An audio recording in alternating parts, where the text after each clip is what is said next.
you know, seriously. Stephanie's unhappy he delivered the pledge. No, but seriously, this issue could cause him to have a loss in his column. Oh, it could have, yeah.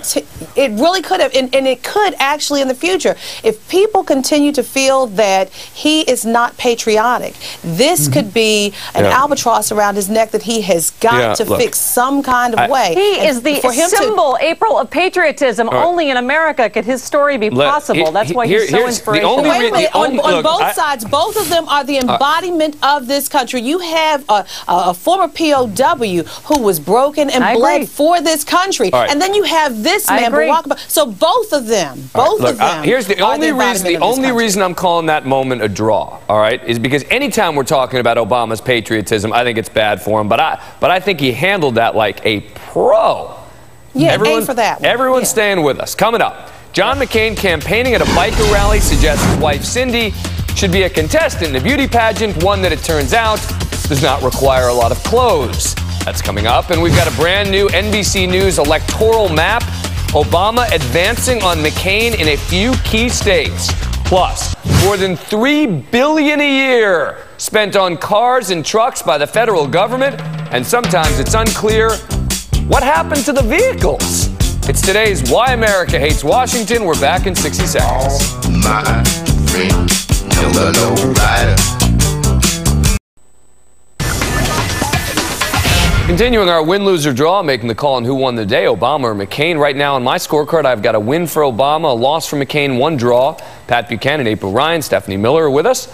Next up, John McCain makes a push for the Harley vote, rubbing shoulders with the thousands who descend on Sturgis, South Dakota every year for the world's largest motorcycle rally. It was all going so well until McCain seemingly volunteered his wife Cindy for a beauty pageant that it turns out often includes topless, sometimes bikini-clad women.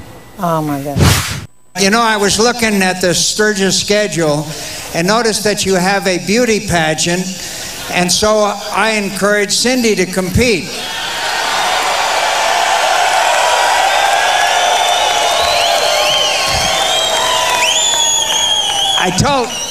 I told her with a little luck she could be the only woman ever to serve as both the First Lady and Miss Buffalo Chip.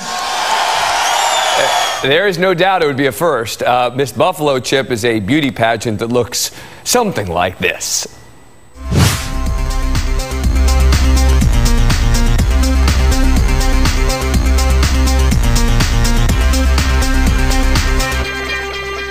I love it.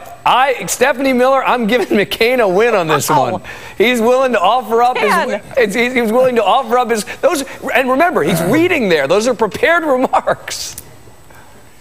Wow. I'm not saying that smacks of desperation when the candidate gets to the point of, who wants to see my wife naked? I think that's perfectly fair game. Wow, did you see the look on her face, Dan? She's like, wow, I will hit you so hard. I will slap you into the next election cycle. You're going to miss Obama's whole presidency, honey. My guess is she hadn't seen this video of the contestants before he offered her up. Wow. Look at this. That is beautiful. Pat, you got to believe he didn't know exactly what he was offering up, right? I'm glad I don't have a monitor here and I'm not watching it.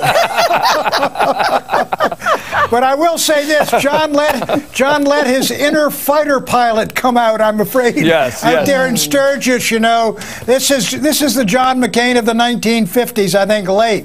Yeah. And I think that sort of came out. I think it's very close to the edge, but there's a lot of those working class folks will, I think, laugh with him rather than look askance at him. I think so, too. All right. Look, really, Pat, what would you have said if Barack Obama said, who wants to see my wife's rack? What do you think would have happened then? Come on. I think the Sturgis crowd would have cheered at that. Dan, it's desperation. It's desperation. Every man should love their wife that much. Not. All right. All right. Next up. This on a much more serious note, a bombshell revelation in a new book. Journalist Ron Suskind alleges in his new book, The Way of the World, that the Bush White House ordered the CIA to forge a fake document showing a link between Saddam Hussein and al-Qaeda. Suskind writes, quote, the White House had concocted a fake letter that said that 9/11 ringleader Mohammed Atta had actually trained for his mission in Iraq, thus showing finally that there was an operational link between Saddam and al-Qaeda. something the vice president's office had been pressing the CIA to prove since 9/11. Now, the White House and the CIA both officially denied the report, the White House calling it absurd. But the question tonight, does this impact the 2008 race? April, look, you're there at the White House, does it? Yes, it does for sure. It's definitely a loss for John McCain. Anytime you keep bringing up something that's very raw with the nation, this Iraq War and why we went into the Iraq War, WMD, faulty intelligence, this just brings it all back fresh again. And Susskind is bringing up issues that you cannot necessarily verify, so it leaves it hanging. It's going to be a cloud over McCain for 08 if this book gets any feet.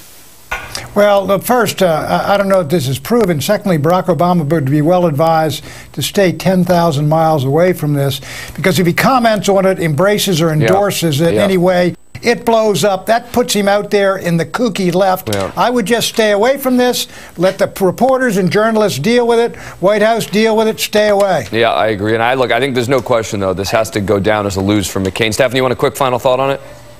Dan, you know, this is not the kooky left. It's what Scott McClellan is saying. It is what, you know, the Downing Street Minutes have said. It's what French intelligence have said. It's what Joe Wilson has said. This intelligence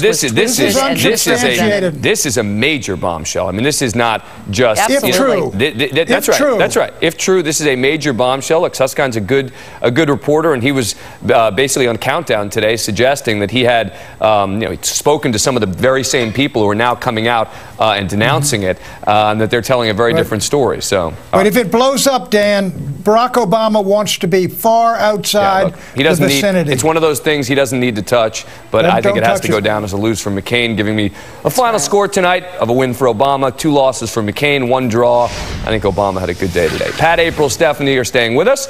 Coming up, forget the national poll numbers. What matters are the state-by-state results. We got the latest political map from the NBC News political unit, with Obama making up some ground in key states. And, dun dun dun dun, Paris Hilton responds to McCain's attack with a surprisingly funny video. Yes, I am certain someone wrote it for her. And if you had a chance to interview Barack Obama, would space aliens be at the top of your list of questions? It was honestly and truly a question asked by one reporter. Coming up.